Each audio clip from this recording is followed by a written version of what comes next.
Paz, irmãos, vamos abrir a palavra do Senhor em Marcos capítulo 1. Vamos dar continuidade ao texto. Vamos fechar o capítulo hoje pela graça do Senhor. Capítulo 1 de Marcos.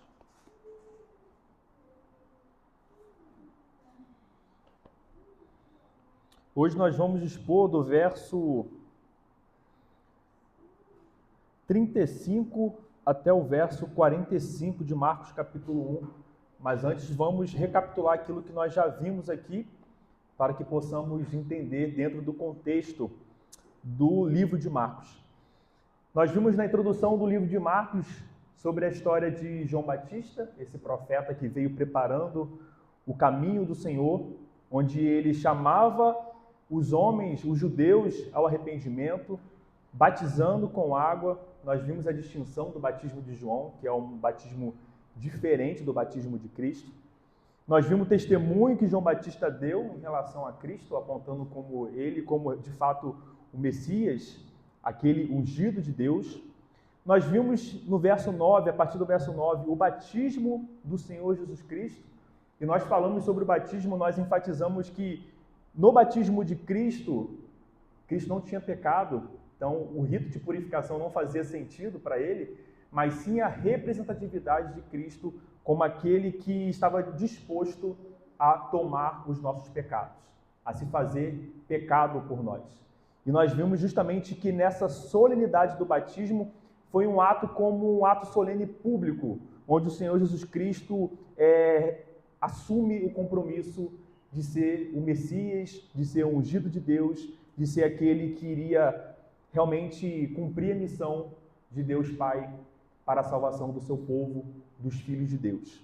Nós vimos esse ato público e solene. Nós vimos que logo depois disso, o Espírito levou Jesus Cristo a ser tentado no deserto por Satanás. Vimos que Jesus venceu Satanás nessa tentação. É como se diz, se Cristo de fato é filho de Deus, Satanás foi provar se ele de fato era. Jesus foi provado e aprovado, porque ele não pecou, realmente demonstrando ser o ungido do Senhor. Vimos Jesus de volta para a Galileia, vimos a escolha dos primeiros discípulos de Cristo, vimos a cura do endemoniado em Cafarnaum, vimos no domingo passado a cura da sogra de Pedro, o discípulo Pedro. Nós vimos aqui pelo irmão Vitor, a pregação do irmão Vitor, onde o Senhor Jesus Cristo vai até a casa de Pedro e lá, encontrando a sogra de Pedro enferma, ele toma ela pela mão e logo a febre deixa o corpo dela e ela passa então a servir ali aos presentes, ao Senhor Jesus Cristo e os demais. Vimos no verso 32 em diante que muitas pessoas, muitos enfermos e muitos endemoniados foram levados até o Senhor Jesus Cristo. Vimos que toda a cidade estava reunida na frente da casa da sogra do apóstolo de Pedro, né? na casa de Pedro. Toda a sorte de cidade, e o verso 34 fala, ele curou muitos doentes de toda sorte de enfermidades, também expeliu muitos demônios, não lhes permitindo que falassem, porque sabiam quem ele era. E agora nós vamos partir do verso 35 até o verso 45 para fechar aqui o ciclo do capítulo 1. Tá bom? Vamos ler então verso 35 em diante. Tendo se levantado alta madrugada, saiu, foi para um lugar deserto e ali orava. Procuravam-no diligentemente Simão e os que com ele estavam. Tendo-o encontrado, lhe disseram: todos te buscam. Jesus, porém, lhes disse: vamos a outros lugares, às povoações vizinhas, a fim de que eu pregue também ali, pois para isso é que eu vim. Então foi para toda a Galileia, pregando nas sinagogas deles e expelindo os demônios. Aproximou-se dele um leproso, rogando-lhe, de joelhos: se quiseres, podes purificar-me. Jesus, profundamente compadecido, estendeu a mão, tocou-o e disse-lhe: quero, fica limpo. No mesmo instante lhe desapareceu a lepra e ficou limpo. Fazendo-lhe então veemente advertência, logo o despediu.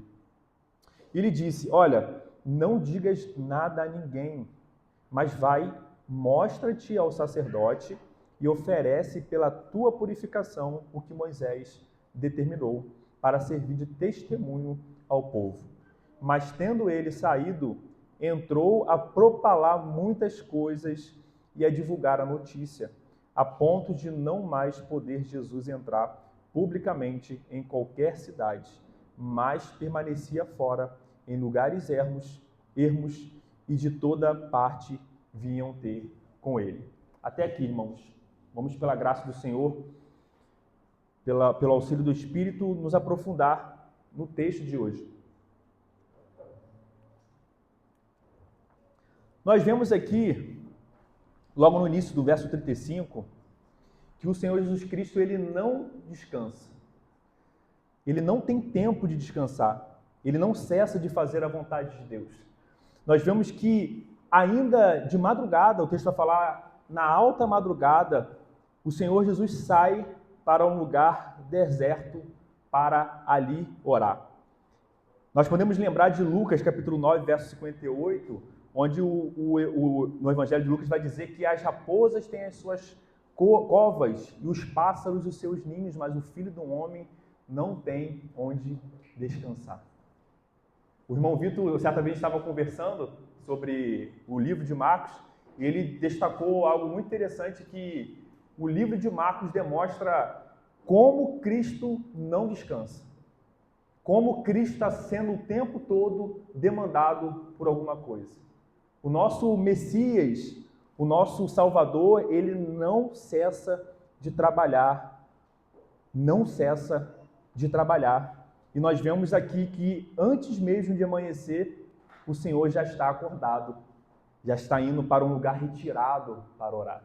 Nós podemos imaginar essa cena, porque nos versos anteriores foi dito que a porta da casa estava cheia de pessoas que buscavam estar com Cristo.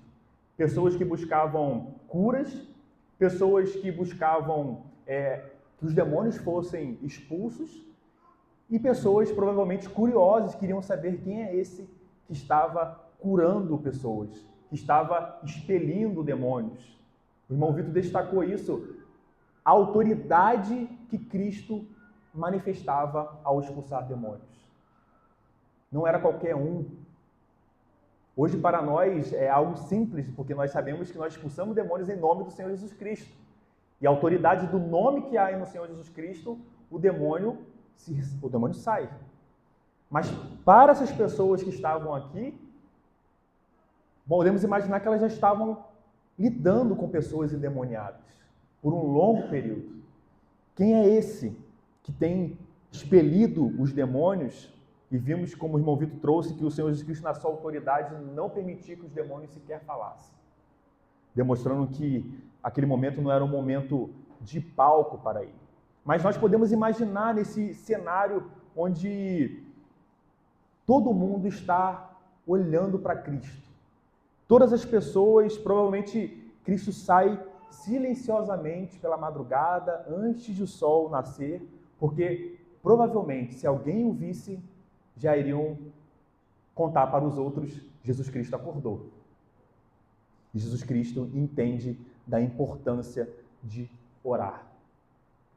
Ele acorda à alta madrugada para fazer o quê? Ele sai da cidade, procura um lugar deserto, um lugar ermo, e ele ora ao Pai. Por isso que ele acordou cedo. Jesus Cristo demonstra para nós aqui 2 pontos, nós já podemos destacar e aplicar do texto. O primeiro é que o momento de oração, como Cristo demonstra, ele não ora onde estava porque provavelmente estava cheio, porque quando ele começasse a orar, alguém ia importuná-lo durante a oração, e ele prefere então sair da cidade. Ele não sai somente da casa, ele sai da cidade, porque foi dito no verso anterior que na porta da cidade estava cheio de pessoas. Provavelmente as pessoas estavam acampando em torno da casa para ver o Senhor Jesus Cristo. E ele então se retira para orar ao Pai. E nós podemos destacar nesse ponto aqui que o momento de oração é um momento de reverência ao Senhor. É um momento onde nós não somente comparecemos diante de Deus para fazer pedidos, mas é um momento onde nós compreendemos que o triuno Deus, ele nos ouve. Assim como Cristo não orou naquele momento, porque provavelmente as circunstâncias ali não permitiriam ele ter um momento de paz para estar orando, muitas vezes nós também, Cristo nos ensina isso. Ele nos fala para nós nos retirarmos em secreto no nosso quarto e orar. Cristo está apontando que existe um ambiente favorável para a oração. Nós devemos orar sem cessar, mas existem ambientes mais favoráveis para a oração. O Senhor Jesus Cristo, em todo momento, ele está agindo reverentemente. Nós temos momentos que ele vai até o Monte da Oliveira, nós temos um momento que ele vai e se retira, nós temos vários momentos onde o Senhor busca estar em particular orando. Quando ele não está em particular, ele não está nas multidões, ele está junto com os seus 12 discípulos orando. E quando ele está orando publicamente perante o povo, como ele ora na cruz do Calvário, dizendo que eles não sabem o que fazem, pedindo que Deus Pai perdoassem aqueles por seus atos, e nós vemos que muitos daqueles são convertidos lá em Atos, capítulo 2, com a pregação do apóstolo Pedro, anunciando o Evangelho de Cristo, onde se cumpre o pedido de Cristo para que o Deus Pai perdoasse, porque eles não sabiam o que estavam fazendo. Nós vemos em todo momento uma solenidade que envolve a oração. Quando nós olhamos para Cristo, Cristo está nos ensinando que nós estamos falando com Deus. Quando ele ora o Pai Nosso, nos ensina a orar o Pai Nosso, ele demonstra isso de maneira bem detalhada, que nós estamos orando a Deus. E isso, irmãos, nós devemos reproduzir, aprender com o Senhor Jesus Cristo. Muitas vezes nós não temos agido de maneira reverente no momento de oração. No momento onde nós estamos na igreja, todo o ato aqui é um ato onde nós fazemos parte de um povo de Deus. O culto não é prestado por nós individualmente, o culto é prestado pelo povo de Deus. É o povo de Deus que é convocado para estar reunido em oração, em cânticos. E nós, às vezes, somos flagrados não agindo de modo reverente. No momento de oração pública, muitas vezes estamos circulando na igreja. Muitas vezes estamos levantando para beber água como se não estivéssemos falando com Deus. O Senhor nos ensina reverência na oração. Não somente quando estamos no nosso quarto no secreto, mas também quando estamos publicamente. Nós temos que colocar em nossa mente que estamos diante do Deus vivo. No momento que um irmão está orando, é para todos nós estarmos orando junto com o irmão, porque a oração é do povo de Deus. Que possamos aprender com o Senhor Jesus Cristo esse ponto da reverência, porque estamos falando com Deus. Outro ponto que nós podemos destacar é que Cristo demonstra em todos os evangelhos uma vida de oração. Cristo está nos ensinando a orar. E muitas vezes, quando nós somos expostos às doutrinas reformadas, como a soberania de Deus e a predestinação, nós podemos trazer conflitos aparentes na nossa mente, como por que orar se Deus já sabe tudo o que eu vou pedir? Por que orar se Ele já decretou todas as coisas e certamente essas coisas serão cumpridas por Deus? Nós aprendemos com Jesus Cristo, porque o Verbo encarnado está orando. Aquele que por meio dele todas as coisas foram criadas, aquele que estava com Deus desde a eternidade, ele está o tempo todo orando. Muitas vezes nós restringimos a oração a meros momentos de pedir a Deus. E de fato, quando nós restringimos a oração não como um meio de graça, onde nós somos abençoados, onde nós temos comunhão com Deus, a nossa alma é alimentada e nós dialogamos com o Senhor, e sim, muitas vezes os pedidos vêm acompanhados, o Senhor nos ensina a pedir ao Pai e Ele nos dá aquilo que assim está de acordo com a sua vontade, mas não se resume a somente pedir ao Senhor, a rolar pedidos a Deus. Nós devemos entender que a oração é um meio de graça onde nós estamos dialogando com Deus, conversando com o Senhor. Nós temos que estar atento a isso, não perder de vista isso, porque senão nós podemos cair no conflito de achar que nós não precisamos orar porque o Senhor, Ele já predestinou todas as coisas. Calvino vai dizer que o Deus que predestinou o fim é o Deus que predestinou os meios. Sabe aquilo que Deus predestinou para que Ele nos dê? Esse mesmo Deus que predestinou isso, Ele também predestinou os meios, que é a oração. Nós não devemos esquecer disso. A oração está dentro dos decretos do Senhor. O Senhor está nos ensinando a orar. Que possamos aprender isso com o Senhor Jesus Cristo. Possamos aprender isso. A oração não se restringe a pedidos, mas é um ato de comunhão com Deus, é um ato de submissão diante de Deus e é um ato de fé, porque de olhos fechados nós entendemos que estamos diante de Deus, estamos falando com Deus e o Deus está nos ouvindo. É um ato de fé. Nossos olhos não veem, mas Deus está ouvindo a nossa oração por intermédio do Espírito Santo e por meio dos méritos do Senhor Jesus Cristo. Nós já vimos isso aqui sobre como a Trindade se manifesta na oração. Nós oramos ao Pai por meio do Senhor Jesus Cristo. O véu foi rasgado, nós temos acesso ao Pai justamente porque Cristo morreu e tirou o véu da separação. E nós fazemos isso porque o Espírito Santo faz morada em nós e clama com gemidos inexprimíveis, como está em Romanos capítulo 8, de modo que nós somos então ouvidos por Deus. É por isso que não existe oração boa. Tem irmãos que têm vergonha de orar porque acredita que a oração dele não está dentro dos padrões de uma boa eloquência diante de Deus. Mas em nenhum momento o Senhor fala que Ele recebe as nossas orações por causa da eloquência nossa. O irmão Gel trouxe isso aqui em relação ao fariseu e o publicano. O Senhor não recebe a oração por causa da eloquência. O Senhor recebe a nossa oração diante de uma contrição, uma humilhação daqueles que confiam nos méritos de Cristo e não nos seus próprios méritos ou na sua eloquência para ser ouvido por Deus. Porque não serão ouvidos. Não serão.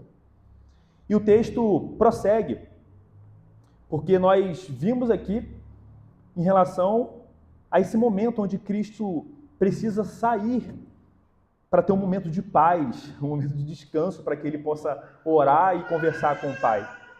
E nós vemos que isso, de fato, se demonstra verdadeiro, porque no verso 36 vai dizer que Simão e os que estavam com Simão, logo eles fazem o quê? Eles começam a procurar de forma diligente. O Senhor se retirou, eles já estão caçando onde Cristo está. O que demonstra o porquê que Cristo foi para fora da cidade. Porque mesmo fora da cidade, um breve momento que ele ficou, eles já, assim que acordaram, já estão procurando Cristo pela cidade. O texto fala que eles procuravam de forma diligente, ou seja, atentos, batendo em cada canto da cidade, procurando o Mestre. E assim que eles encontram o Mestre, eles dizem: todos te buscam. Todos aqueles da cidade que estavam à porta da casa de Pedro, todos que estavam reunidos ali, todos, logo, provavelmente aqui pela madrugada ainda, estavam procurando o Senhor Jesus Cristo. O Senhor Jesus Cristo não tem um minuto, um momento sem trabalhar, cumprindo a obra de Messias, a obra do Cristo ungido de Deus. E eles encontram com o Senhor Jesus Cristo. Jesus, porém, lhes disse: vamos a outros lugares, verso 38, às povoações vizinhas, a fim de que eu pregue também ali, pois para isso é que eu vim. Eles estão falando Cristo? Aquelas pessoas estão procurando o Senhor. Cristo não volta. Cristo não diz: tá bom, vamos retornar lá porque eles estão nos procurando. O que Cristo responde? Vamos a outros lugares.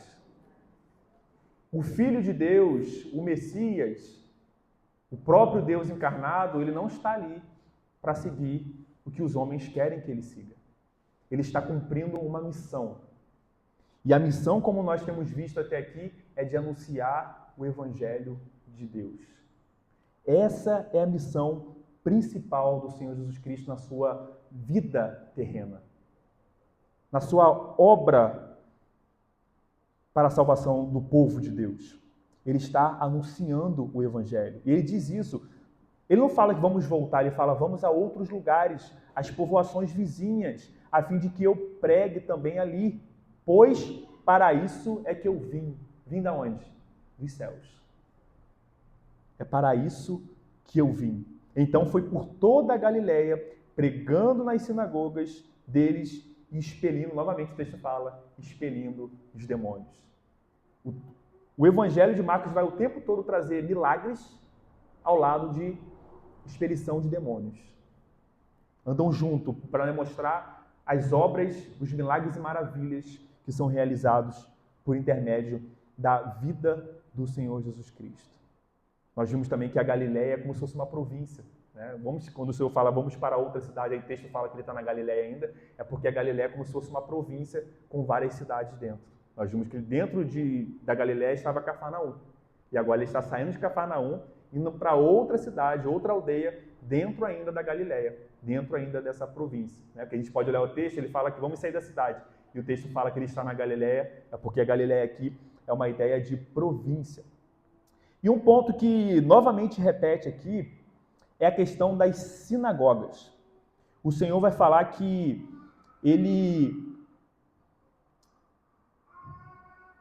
ele foi por toda a Galiléia, por toda essa província, pregando nas sinagogas deles e expelindo os demônios. As sinagogas, irmãos, foram instrumentos de Deus para a pregação do Evangelho. O que eram as sinagogas?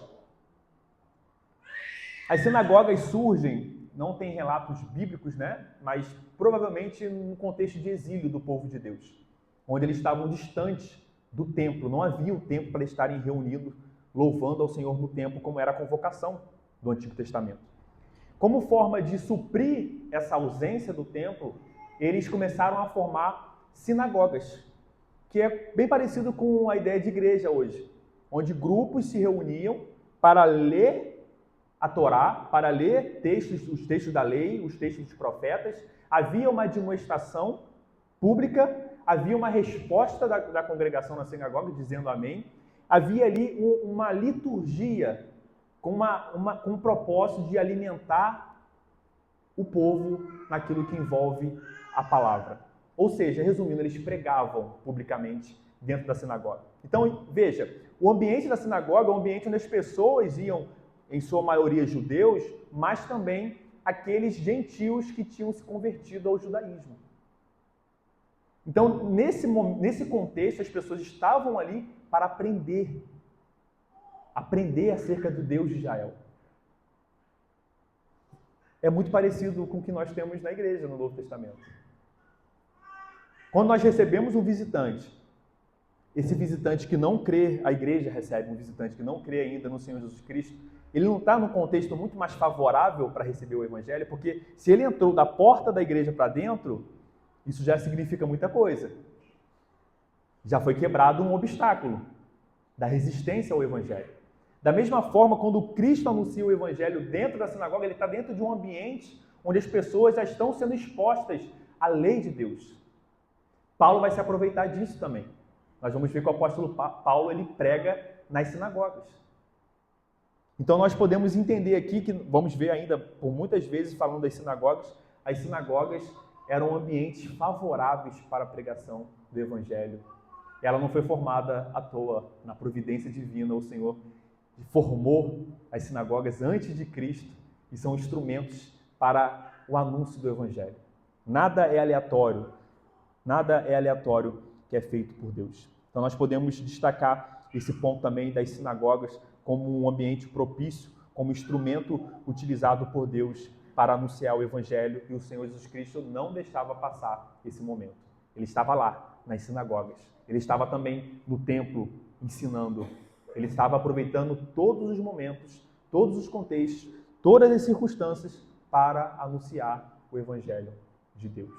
O Senhor não para. Ele não para, ele não descansa. Ele o tempo todo está anunciando o Evangelho e fazendo milagres. E aqui um ponto do milagre também nós não podemos esquecer, que o irmão Vitor trouxe isso. O milagre feito por intermédio da vida do Senhor Jesus Cristo não tinha um propósito, que era justamente demonstrar que ele era o Messias.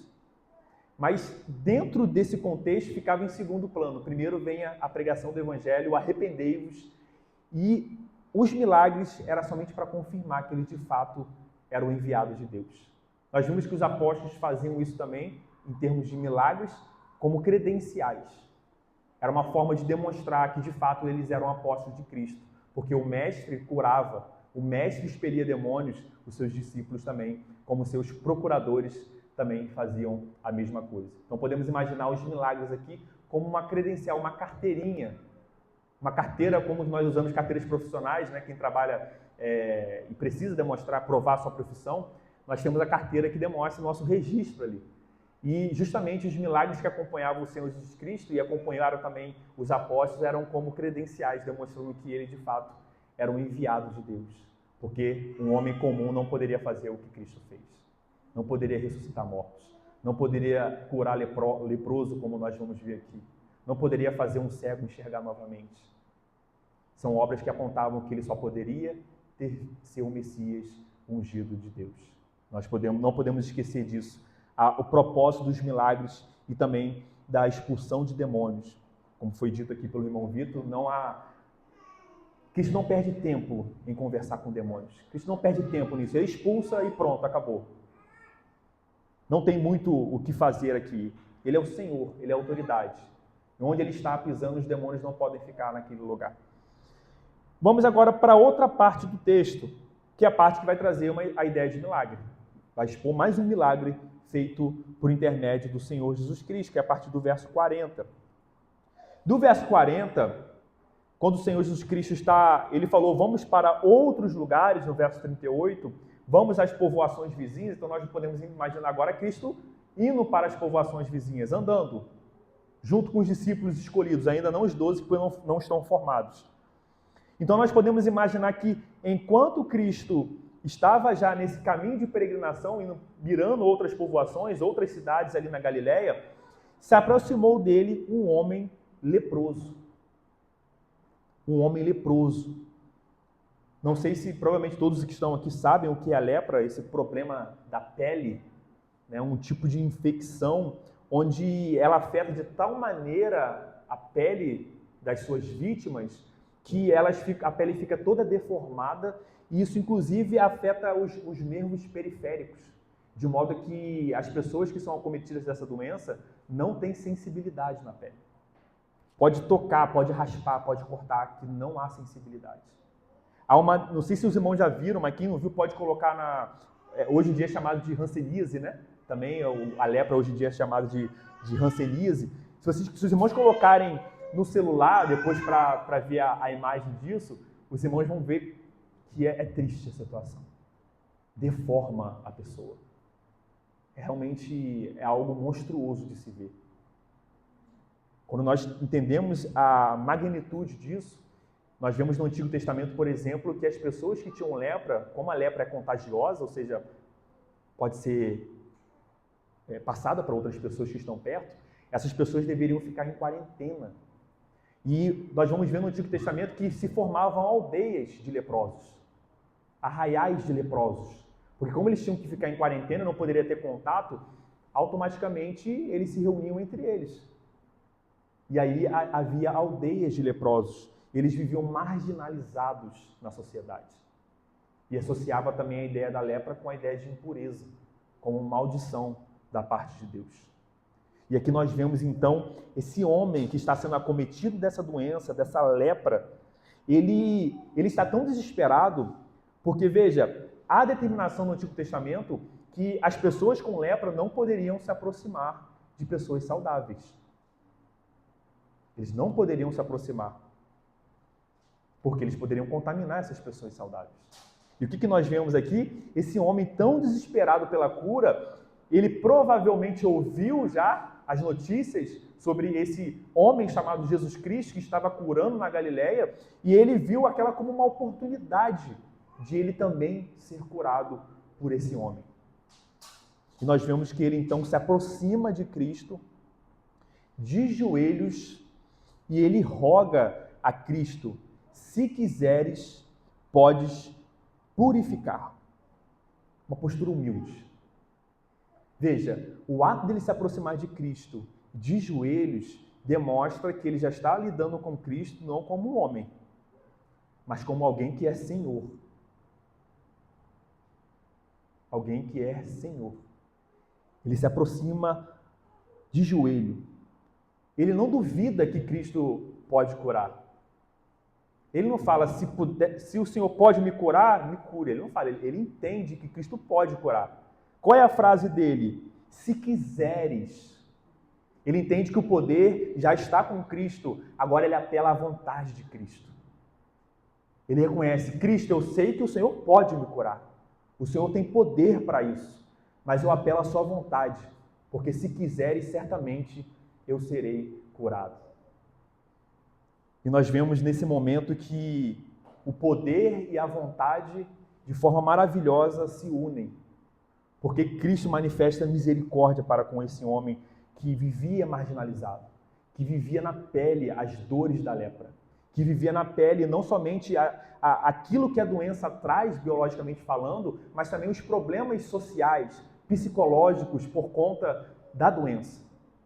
Ele está desesperado e Jesus Cristo exerce misericórdia para com ele.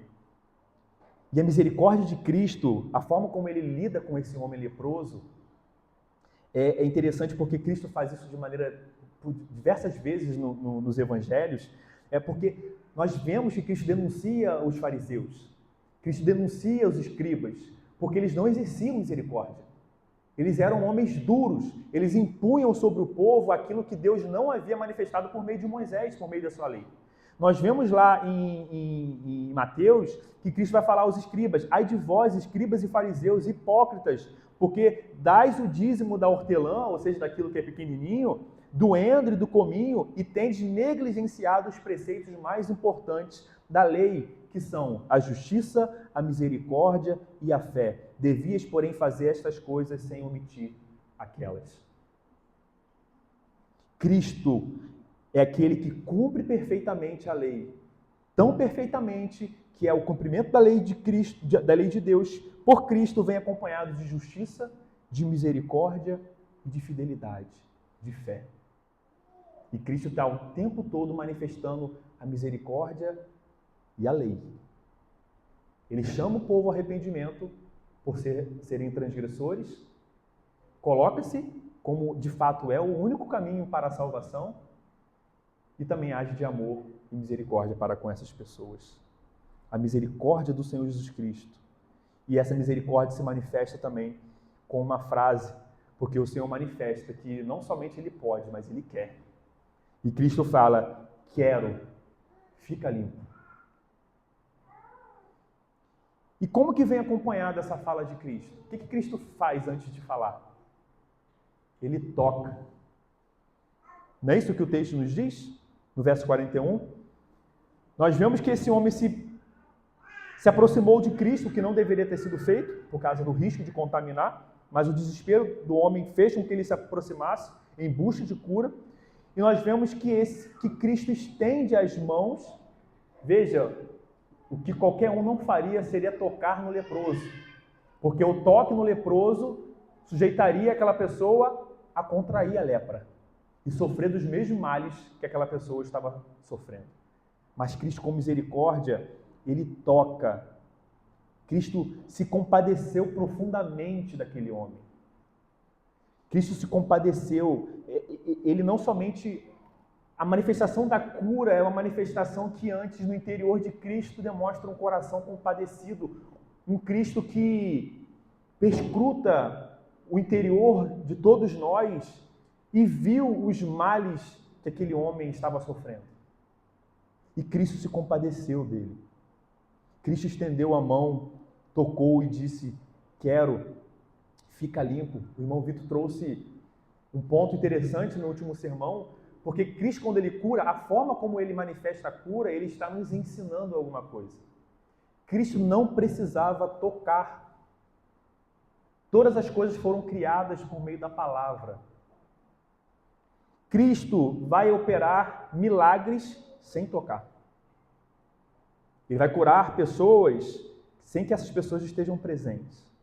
Ele vai ressuscitar mortos, como no caso de Lázaro, sem tocar em Lázaro, somente com a sua palavra. Então, o que Cristo está ensinando ao tocar nesse homem leproso?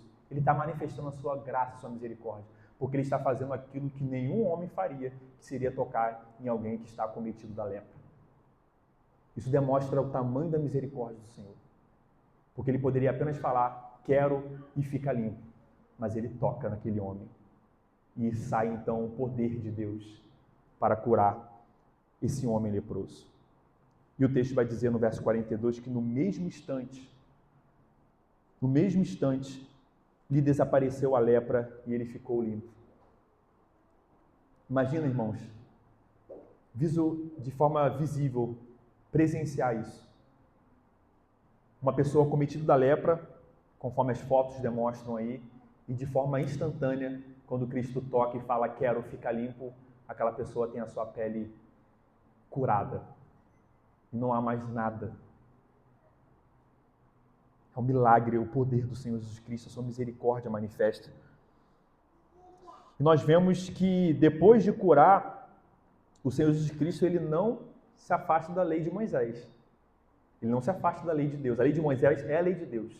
É por isso que nós sempre falamos que aqueles que, nós já vimos, há uma mentalidade cristã contrária a Moisés, há uma mentalidade cristã no caso que Moisés instituiu uma coisa que não é aquilo que Deus queria, ele foi mais pesado do que Deus queria.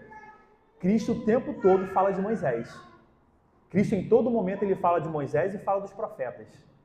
E Cristo não é contra Moisés. Se o que Moisés falou e escreveu não vem da parte de Deus, Cristo teve diversas oportunidades de se opor contra Moisés e estabelecer um ensino que seria o correto. Mas ele valida. De fato, o que Moisés escreveu é a palavra de Deus. As ordenanças por meio da vida de Moisés, servo do Senhor, é as ordenanças feitas pelo próprio Deus. E Cristo manifesta isso mais uma vez aqui. Porque depois que ele é curado, no verso 43 vai dizer, Cristo vai advertir ele de forma veemente, uma advertência muito dura, de forma muito clara. Cristo adverte ele e o despede para ele ir embora. E ele disse, olha, não digas nada a ninguém, mas vai, mostra-te ao sacerdote e oferece pela tua purificação o que Moisés determinou para servir de testemunho ao povo. No Antigo Testamento estava lá que aquele que fosse curado da lepra, ele deveria comparecer ao sacerdote. Havia ali um procedimento onde o sacerdote avaliava se de fato aquela pessoa estava curada, e aí todo o corpo era avaliado. E depois que isso ocorria, existia um ato de purificação, que envolvia, por exemplo, morte de 2 aves, 2 pássaros. Existia toda a aspergir sangue das aves sobre aquela pessoa. Existia um ato de purificação que aquela pessoa deveria fazer depois da cura. E Cristo está falando, eu te curei, eu te purifiquei, mas não esqueça de fazer o que a lei manda. E ele tem que ir então até o sacerdote para fazer todo esse rito, como forma de oferta ao Senhor pela cura oferecida. E nesse ponto aqui, nós vemos que Cristo fala, adverte ele, olha só, você foi curado, não foi? Não conte isso para ninguém. Vá direto para o sacerdote, se apresente a ele e preste sua oferta. Cumpra o que a lei de Moisés diz. E é isso que ele faz? O que ele faz? Mas tendo ele saído, verso 45, ele entrou a propalar muitas coisas. Ele saiu falando. Ele não foi logo procurar o sacerdote. Assim que ele foi curado, depois de Cristo ter falado, olha só, você não pode. Nós não temos exatamente o porquê que Cristo falou isso, o texto não nos revela.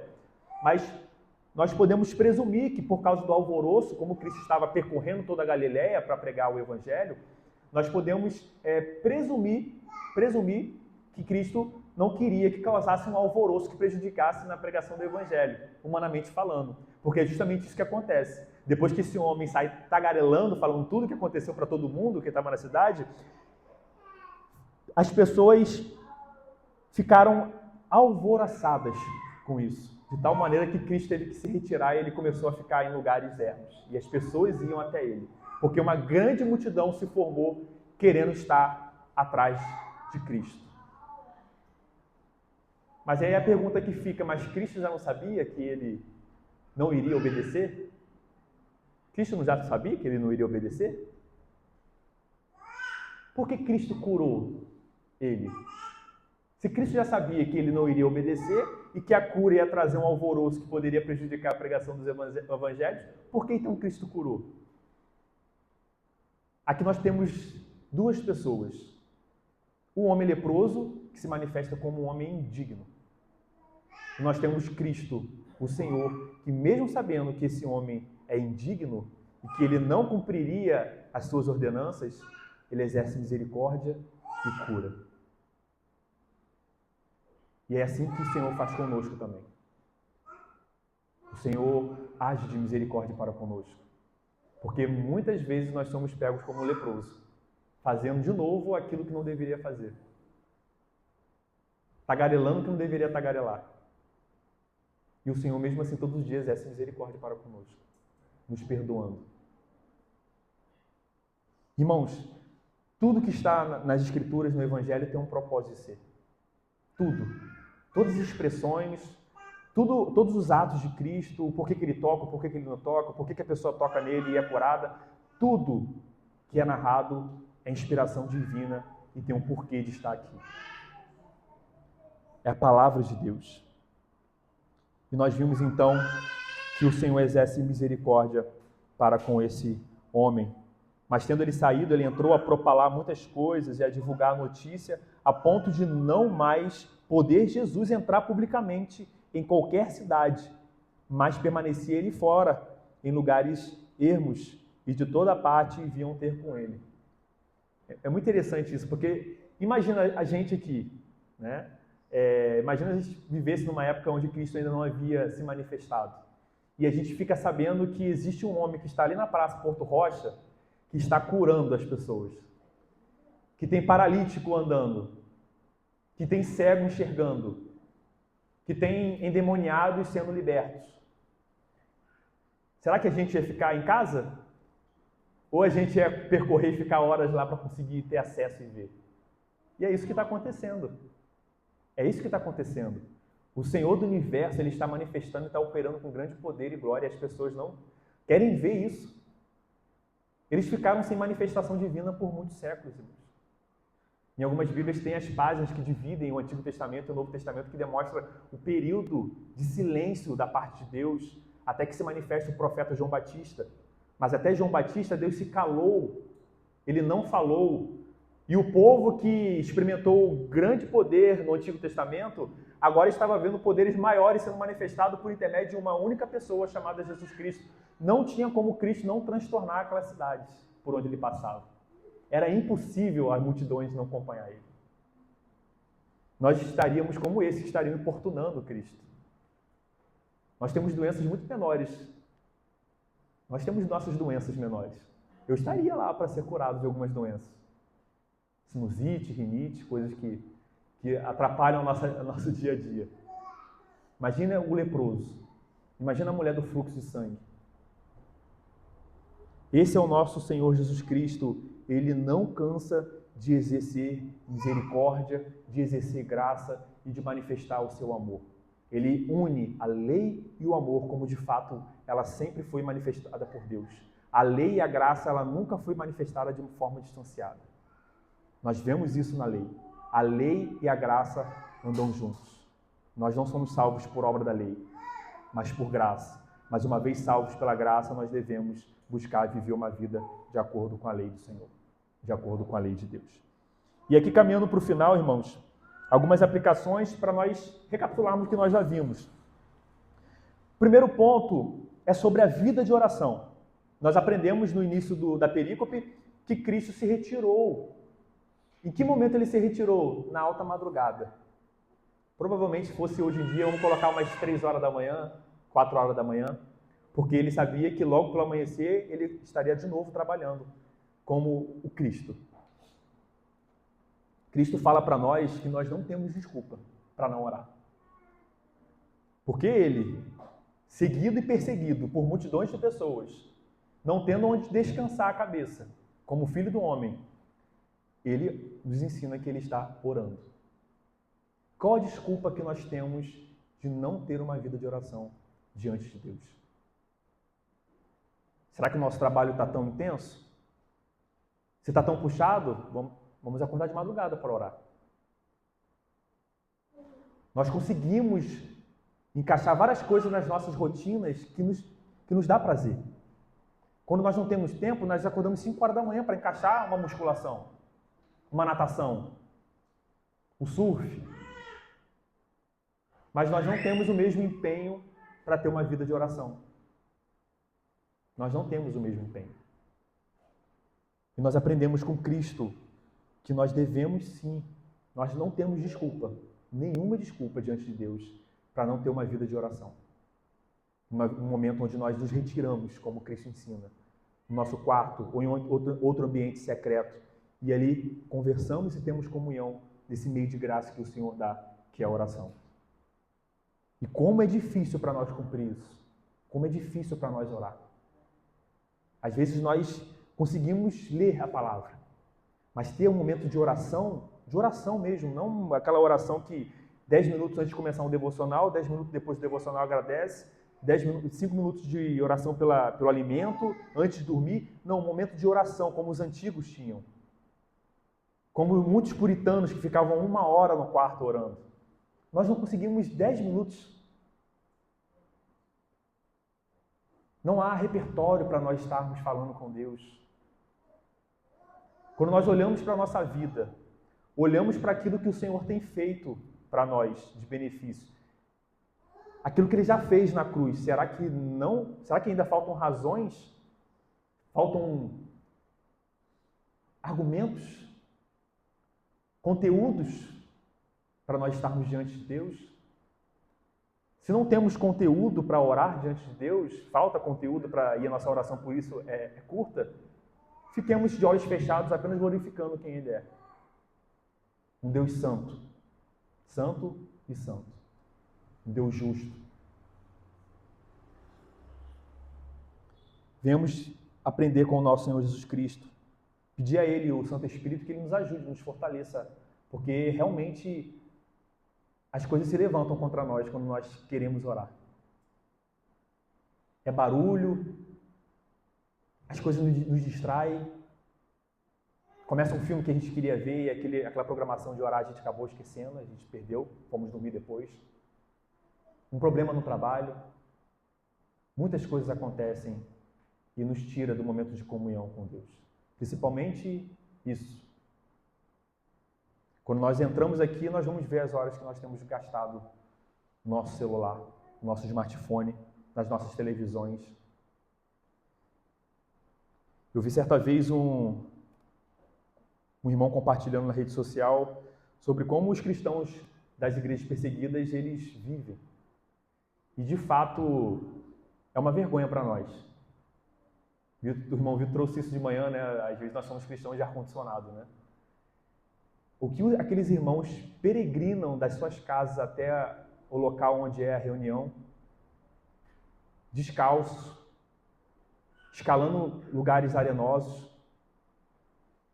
sofrendo perigos de feras, perigos de homens que podem ceifar as suas vidas, e ali eles peregrinam 30 minutos, 1 hora, 1h30 até chegar ao lugar onde é a igreja.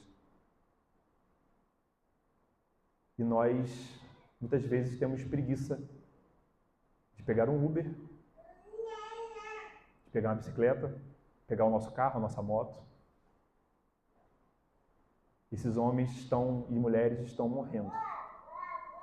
Mas eles não deixam de pegar esse caminho para estar louvando ao Deus que tem fortalecido a fé deles, mesmo diante da perseguição que tem culminado na morte. Eles não param de orar. Imagina, irmãos, nós estamos reunidos aqui e um por um nós temos testemunhos que morreram. Um por um aqui morrendo. É só o Espírito Santo mesmo para deixá-los com uma fé forte. Que nós possamos aprender com Cristo como eles aprenderam e estão vivendo uma vida de oração. Outro ponto, irmãos, que nós aprendemos com a perícope é que nós devemos ser misericordiosos. Cristo o tempo todo exerce sua misericórdia com os necessitados. Cristo enxergou o leproso e ele sabia que aquele homem não iria cumprir as suas ordens. Mesmo assim, ele exerce com misericórdia para com esse homem. Um homem que vivia marginalizado por conta da lepra. O Senhor toca nele. O Senhor não tem nojo porque ele está com lepra. O Senhor toca no homem leproso e cura aquele homem. E muitas vezes nós somos encontrados mais parecidos com os fariseus do que com Cristo. Muitas vezes nós temos mais rigor para apontar o dedo e condenar do que para exercer misericórdia. Como se a lei e a misericórdia não andassem juntos. É por isso que muitas vezes algumas pessoas têm ranço do meio reformado. É porque a misericórdia não acompanha algumas pessoas que ensinam a teologia reformada. É uma vida cristã muito dura, sem misericórdia. A lei de Deus e a misericórdia, a graça de Deus andam juntos.